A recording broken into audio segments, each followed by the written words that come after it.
সেই সেই সেই খুব সুন্দর। আল্লাহর রহমত দেখায়, আলহামদুলিল্লাহ বলতে চাই। আমার সামনে দেখতেছেন বেশ শাক, এই শাকটা আমরা নিজেরাই লাগাইছি।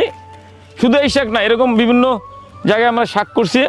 তো আমরা নিজস্ব জমিতে শাক তৈরি করছি, কোনো সার ওষুধ কীটনাশক ছাড়াই। দেখেন আল্লাহর রহমতে কি সুন্দর ফলন। রান্না করব লাল শাক, বা আমাদের খাওয়াবো। তোর কাকি সকালবেলা কী রান্না করবো লাল শাক, হয়তো এত সকাল শাক কই পাবা, বড় হয়েছে লাল শাক। আমি ওই জানলা দিয়ে দেখাইছি, দেখো কি সুন্দর হয়েছে।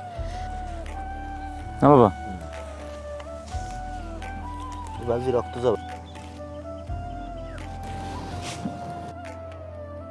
শাক উঠাইলাম নিজেদের চাষকৃত জমিতে, নিজেরা লাগাইছি। দেখেন শাকটা অনেক সুন্দর হয়েছে। সেই সবাই মিলে আনন্দ করে শাক তুললাম।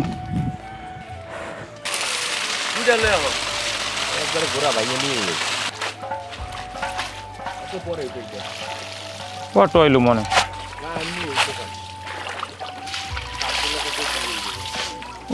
নাই দাদা,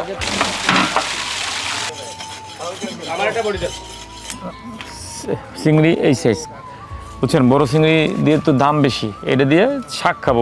চিংড়ির কোনো রেসিপি, মানে রেসিপি চিংড়ির না, স্বাদের জন্য আর কি চিংড়িটা নিচ্ছি বুঝছেন।